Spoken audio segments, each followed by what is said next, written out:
ডাক পাখিটা বৃষ্টির পানিয়ে সব তলিয়ে গেছে।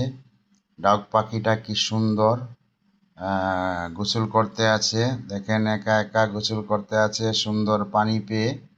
ডাক পাখিটা কি সুন্দরভাবে গোসল করে, দেখেন কত সুন্দর গোসল করতে আছে, দেখেন।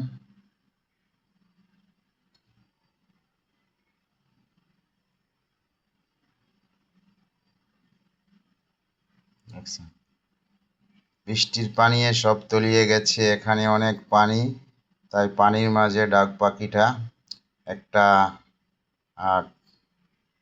কচুর ডালে বসে সে গোসল করতে আছে।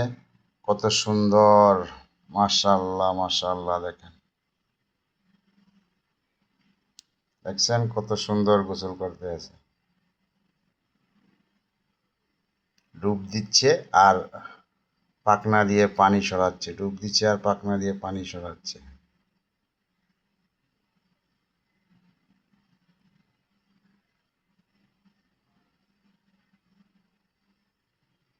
কত সুন্দর দৃশ্য, অপূর্ব, মাশাআল্লাহ।